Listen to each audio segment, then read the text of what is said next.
There are rooms in your life you only recognize as sanctuaries long after you have left them.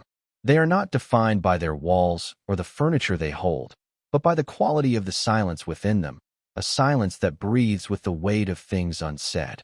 My apartment, for years, had been just a space. A collection of my photographs on the walls, books stacked in precarious towers, and the persistent, faint smell of darkroom chemicals. It was my shell, my quiet corner of the world. And then Julian started filling its silence. And I learned that a sanctuary is not a place you build for yourself, but a place another person builds with you, often without either of you realizing it. It began on a Tuesday in late October, the kind of evening when the city seemed to be holding its breath, caught between the lingering warmth of autumn and the first true bite of cold. The catalyst was, as it so often is, an ending. Julian's ending. He had arrived at my door just after 10, his face pale and drawn in the harsh light of the hallway. He didn't need to say a word. I had known Julian for 7 years, long enough to read the architecture of his posture, the subtle collapse in his shoulders that spoke of a foundational crack. He was holding his keys, just holding them, as if he'd forgotten their purpose. His relationship with Clara, a 4-year epic of dizzying highs and gut-wrenching lows, was finally over. He stood on my welcome mat, a ship without a harbor, the storm still raging in his eyes. I stepped aside and let him in, the gesture as automatic as breathing. He drifted past me into the living room and sank onto the sofa, the worn gray fabric seeming to absorb him. He didn't speak for a long time, just stared at the opposite wall where a large print of a foggy coastline hung, the gray sea melting into a gray sky. I knew this silence. It was not a comfortable quiet, but a heavy, pressurized one, filled with the shrapnel of a recent explosion. I made tea, the ritual of it a small, solid thing to hold on to in the shifting emotional landscape of the room. The clink of the ceramic mug against the saucer, the hiss of the kettle, the fragrant steam of chamomile and honey. These were the sounds of safety, the grammar of my care for him, a language I had been speaking for years without ever needing to translate it. He took the mug with both hands, his fingers long and elegant against the white ceramic, the knuckles strangely prominent. He was a software engineer, someone who built worlds out of logic and code, but his hands always looked like they belonged to a pianist or a sculptor. He stared down into the steaming tea as if searching for an answer in its amber depths. The silence stretched, but it began to change, losing its jagged edges as the warmth of the apartment settled around him. My space was small, a one-bedroom testament to an artist's precarious living, but it was mine, and it was warm. The low light from a single floor lamp pooled on the worn wooden floors, turning the dust motes dancing in the air into a slow, golden nebula. I sat in the armchair opposite him, not speaking, simply being present. It was the role I had always played in his life. The anchor, the quiet coast he could return to when the seas of his own more turbulent life grew too rough. After an hour, or maybe it was 2, he finally spoke. His voice was rough, scraped raw. "Can I stay here tonight?" The question hung in the air between us, simple and yet monumental. He had never stayed the night before. Not really.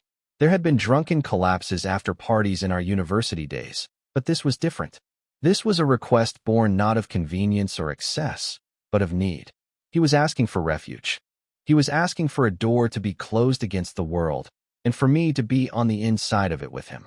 My heart, a foolish, traitorous organ, gave a painful lurch.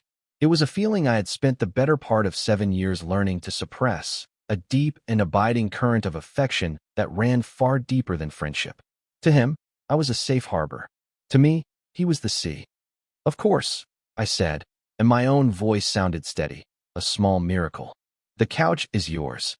Before we met, my life was a series of carefully composed still lives.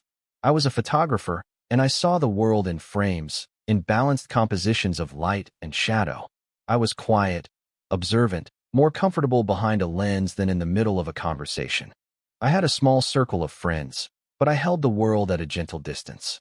My interior life was a vast, cataloged library. Very few people were ever granted a borrowing card.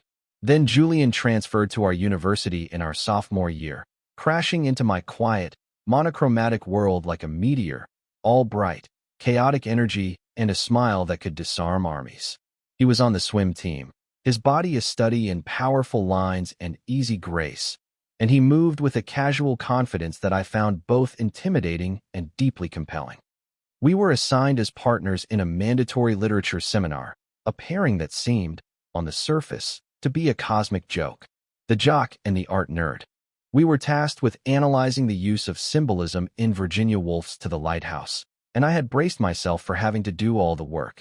Instead, Julian surprised me. He spoke about the sea and the waves not as literary devices, but as living things, with a visceral understanding that came from spending thousands of hours cutting through water. He talked about the relentless rhythm of the tide, the way the lighthouse beam cut through the darkness, a promise of stability in an unstable world. He saw the book not as a collection of words, but as a feeling, an atmosphere. He saw it, I realized with a start, the way I saw a photograph. That was the beginning. Our friendship was built in the spaces between our differences. I showed him how to see the world in frames, the beauty in the mundane, the story told by the way evening light fell across a brick wall. He, in turn, pulled me out of my shell. He dragged me to parties, to swim meets, to late-night diners where we would argue about films and music over greasy fries and watery coffee. He never pushed me to be more outgoing, never tried to change the fundamental quietness of my nature. He simply made space for me, clearing a calm pocket in the whirlwind of his own social life, where I could exist comfortably. He was the only person who seemed to understand that my silence wasn't emptiness, but a different kind of language. The affection I felt for him was a slow developer, an image emerging gradually in a darkroom tray. For the first year, it was simple, uncomplicated friendship.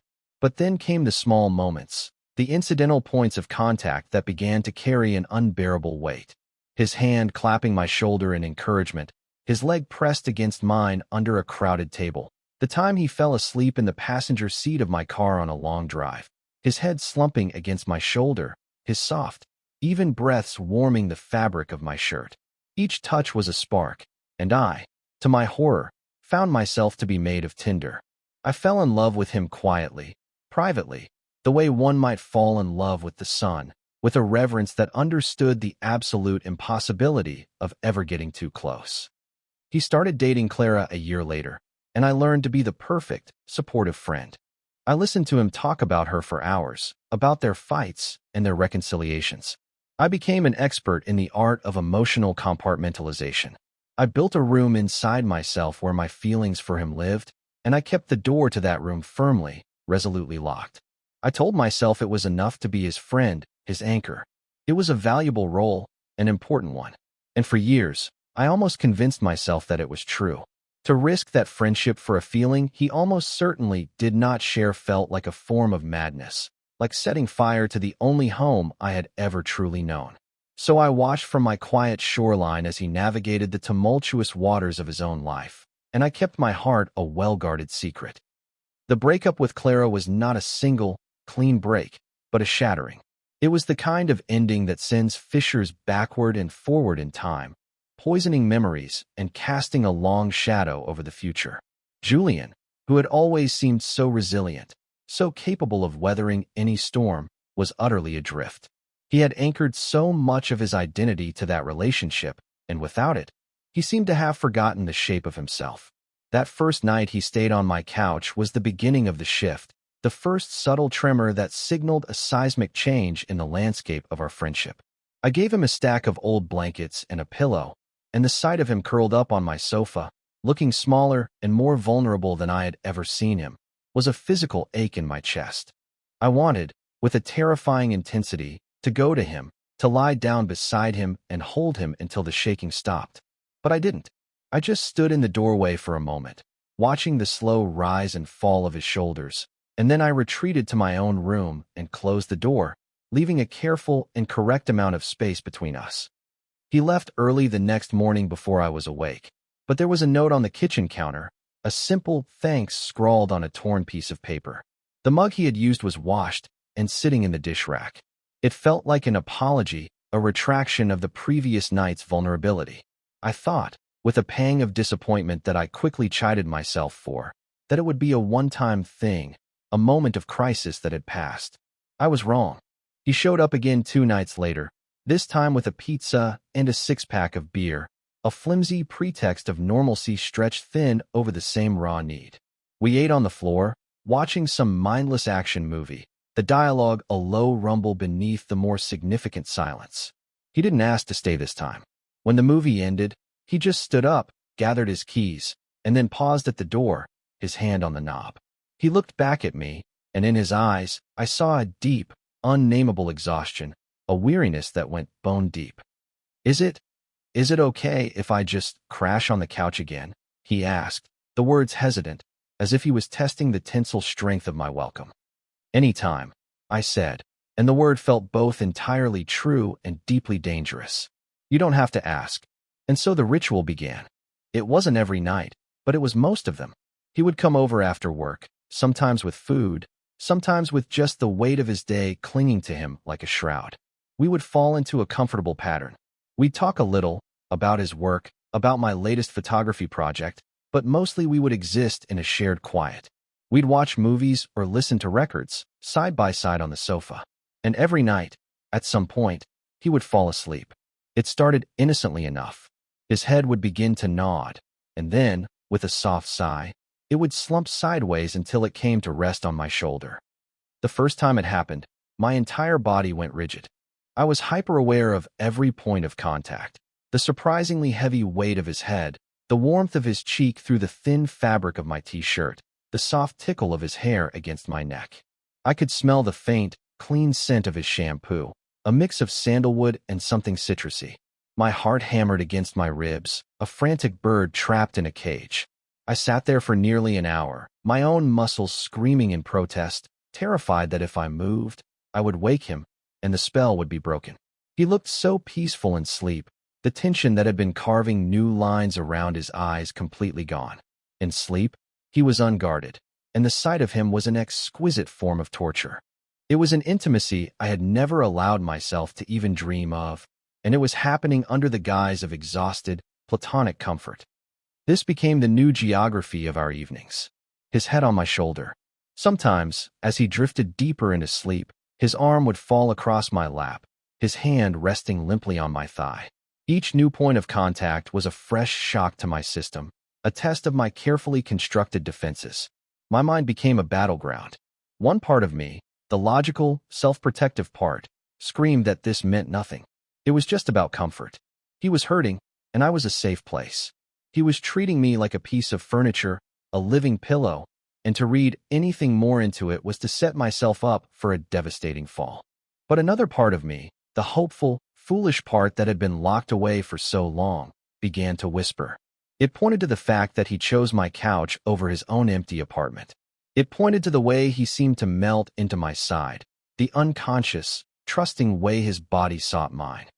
I started to live for those evenings, for the moment when his breathing would deepen and his weight would settle against me. The rest of my day became a prelude. When I was in my darkroom, the red safe light casting an infernal glow over everything, I would find my mind drifting, imagining the feel of his hair against my skin.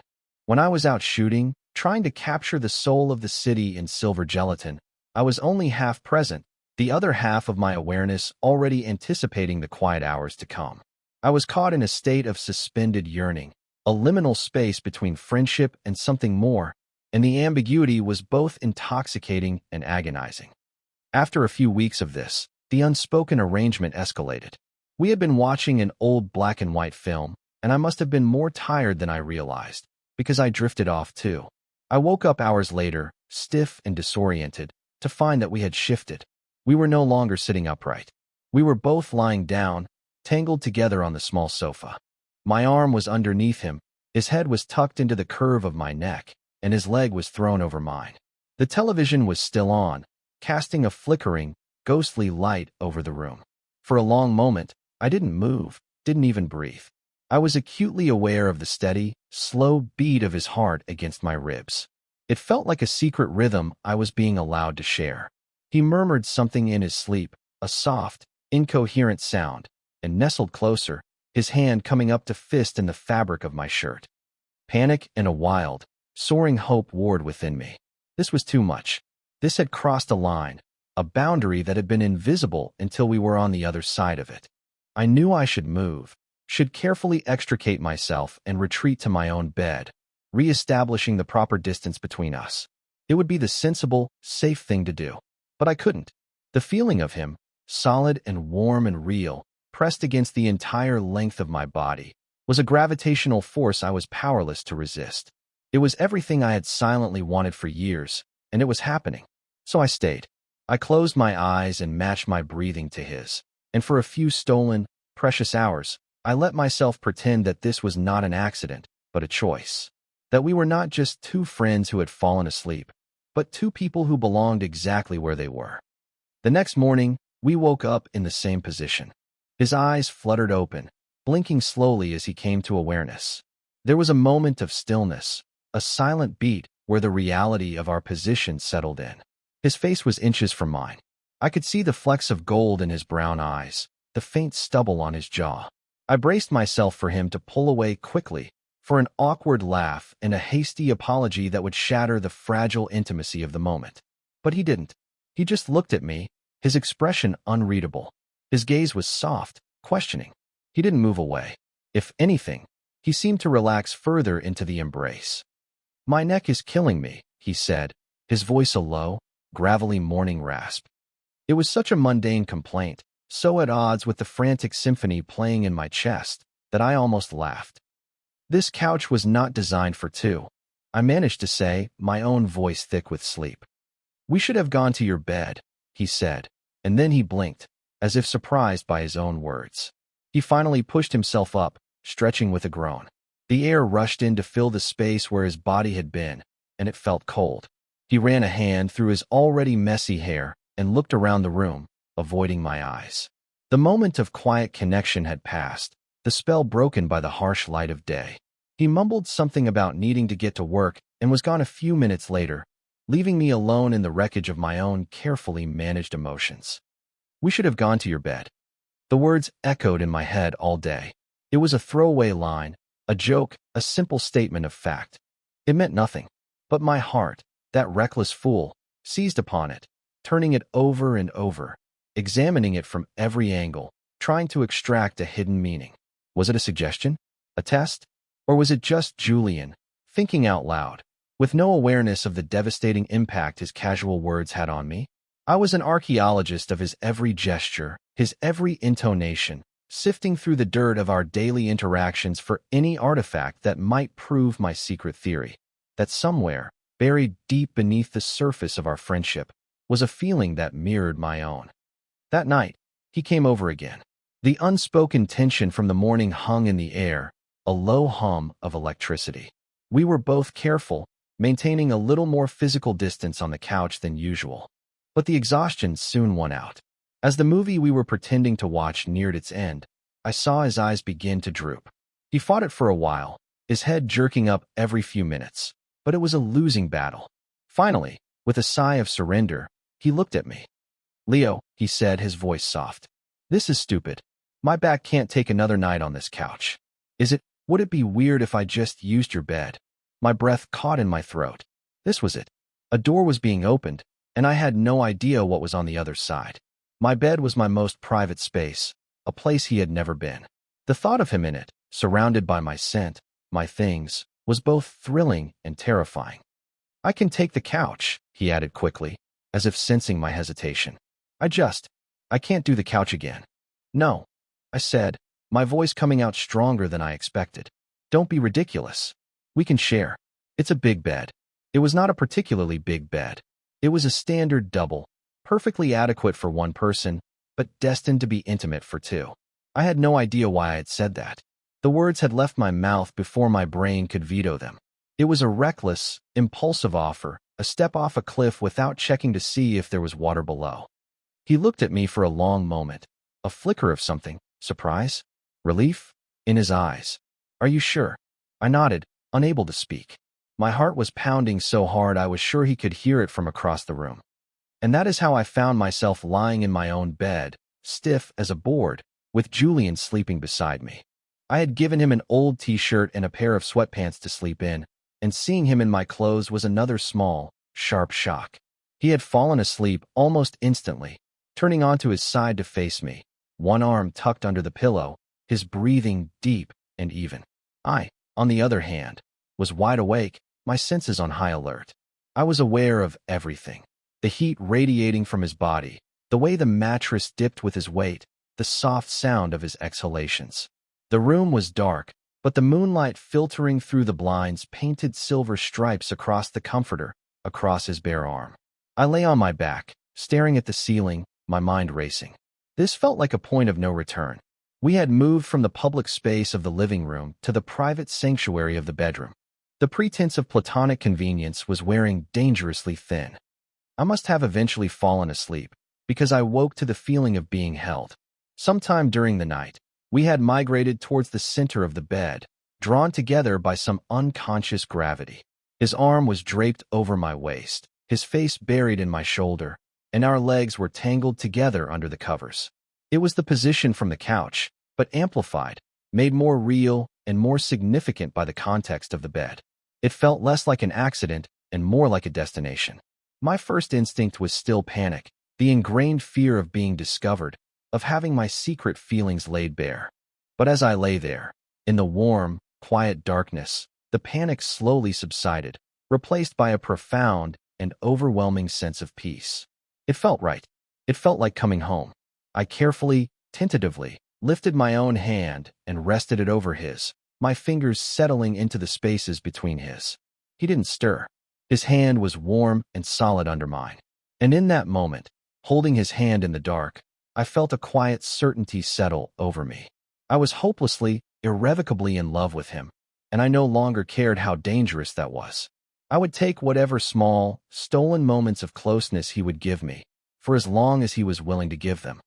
This became our new ritual. The couch was forgotten. He would come over, we would watch something or listen to music, and then we would go to bed. We never spoke of it. We never acknowledged the fact that we fell asleep inches apart and woke up in each other's arms.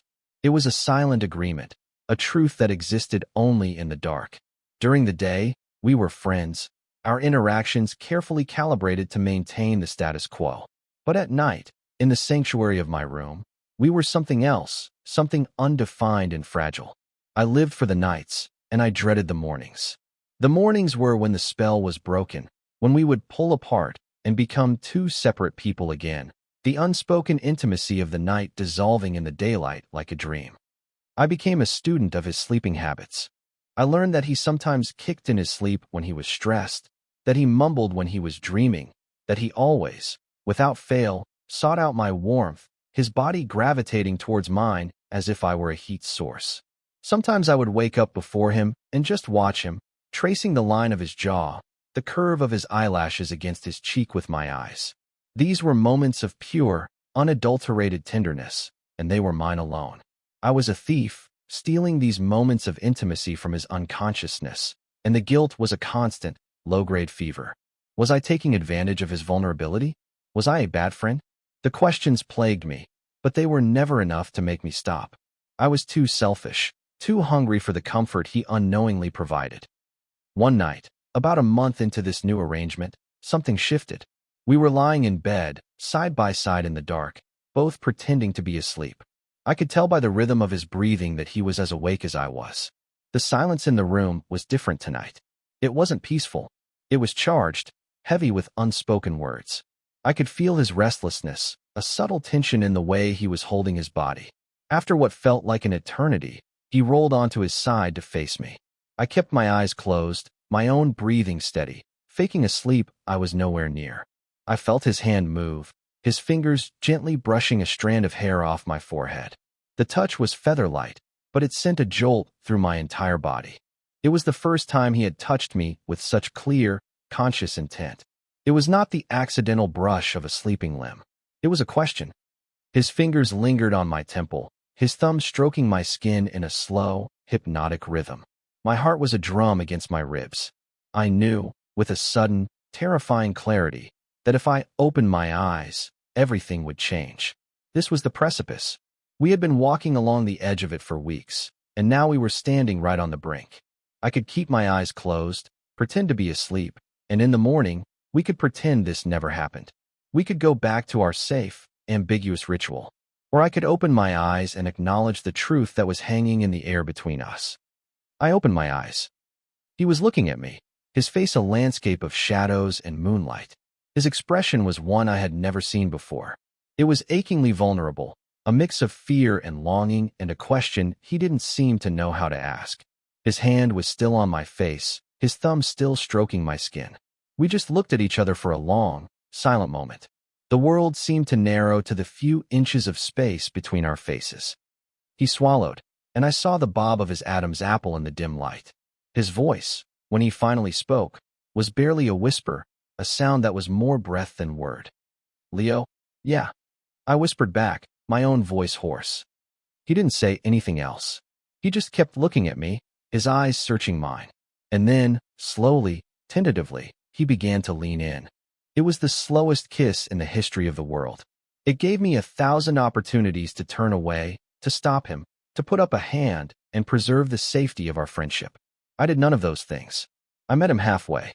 His lips were soft, hesitant. It wasn't a passionate kiss or a demanding one. It was a question. It was a confession. It was a quiet, desperate admission of a need that had no name. It was gentle and uncertain, and it shattered my world in the most beautiful way possible. I brought my hand up to cup the back of his neck, my fingers tangling in his soft hair, and kissed him back.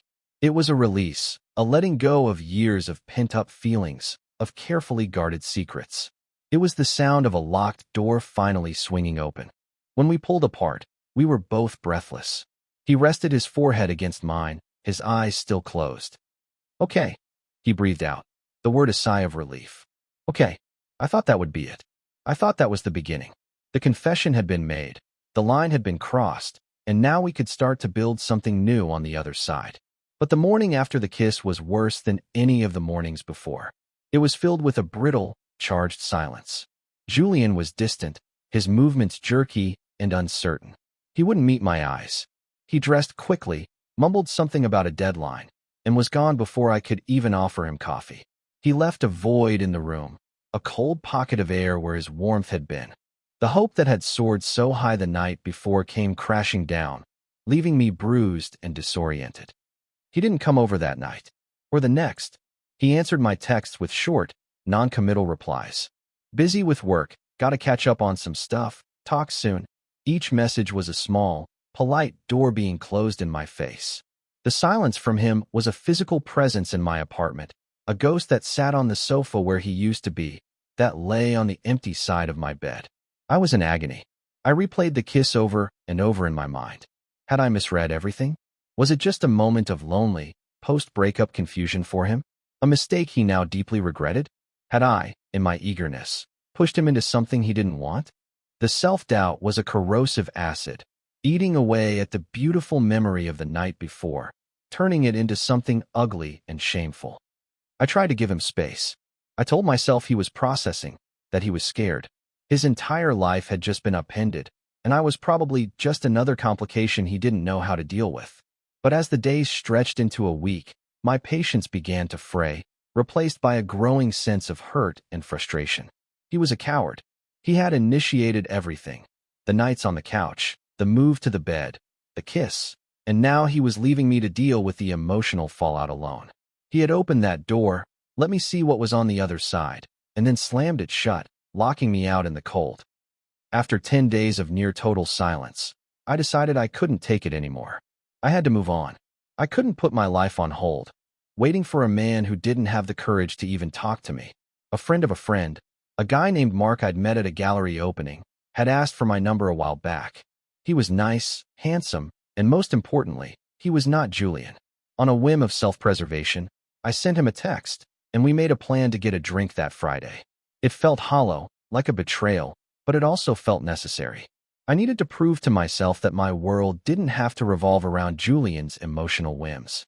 That Friday, as I was getting ready, Julian showed up at my door unannounced. He looked terrible. He was pale, with dark circles under his eyes, and he was wearing the same wrinkled shirt I'd seen him in 2 days ago. He looked like he hadn't slept in a week. "Hey," he said, his voice quiet. "Can I come in? I'm actually on my way out," I said, my tone cooler than I intended. I leaned against the doorframe, blocking his entry, creating a physical barrier to match the emotional one he had erected between us. Oh, the disappointment on his face was so naked, so raw, that it almost broke my resolve. Right? Okay. A date.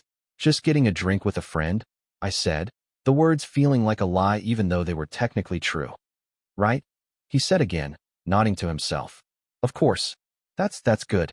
You should. He looked down at his shoes, then back up at me, his eyes pleading. Leo, can we talk? Sometime. Soon. I don't know, Julian, I said, the frustration finally bubbling over. Are we going to talk? Or are you just going to run away again the second things get complicated? The words hit their mark. He flinched as if I had physically struck him. I'm sorry, he whispered. I know I've been an asshole. I'm so confused. My phone buzzed in my pocket just then. It was Mark, texting to say he had found a table. I pulled it out, my thumb hovering over the screen. This was a crossroads. I could go, leave Julian standing in my hallway, and try to build a wall around my heart. Or I could stay and face the beautiful, terrifying mess that he was. As I was trying to decide what to do, what to type, my phone was suddenly plucked from my hand. Julian had moved so quickly I didn't even register it until he was holding it, his thumb swiping to answer the call. My jaw dropped. Hello, he said into the phone, his voice suddenly hard, stripped of all its earlier vulnerability. There was a pause as Mark, presumably, spoke on the other end. Julian's eyes were locked on mine, and they were blazing with an emotion I had never seen in him before. It was raw, unfiltered jealousy. It was possession. He's busy, Julian said, his voice flat and cold as ice. And then he hung up. He just pressed the button, ending the call, and stood there, holding my phone, his chest rising and falling rapidly. The silence in the hallway was absolute.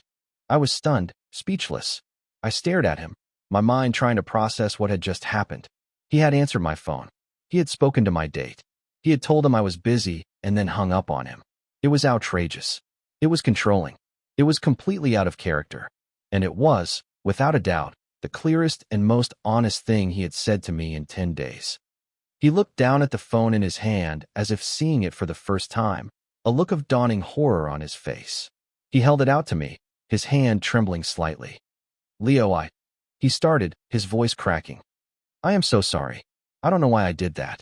I saw his name, and I couldn't. I took the phone from him, my fingers brushing his. I didn't say anything. I just pushed the door open wider and stepped back, an invitation. He walked inside, and I closed the door behind him. The click of the latch sounded unnaturally loud in the quiet apartment. I turned to face him. He was standing in the middle of the living room, looking lost and ashamed, his arms wrapped around himself as if he were trying to hold himself together. You have about 10 seconds to start talking, Julian, I said, my voice dangerously quiet. Before I decide that throwing you out is a better idea than listening to whatever pathetic excuse you're about to come up with. He looked up at me, his eyes wide with a desperate sincerity. There's no excuse, he said, shaking his head. It was a shitty thing to do. A crazy thing to do. When you said you were going out, and I saw his name on your phone, I felt like I was going to be sick. The thought of you with someone else. Leo, it physically hurt. He took a hesitant step towards me. For the last week and a half, I've been going out of my mind. I've been trying to convince myself that what happened between us, that kiss, was a mistake. A rebound thing. I was telling myself it wasn't real, that I was just lonely and you were there. I tried to stay away, to give us both space to forget about it, to go back to being friends. He stopped, standing just a few feet away from me now.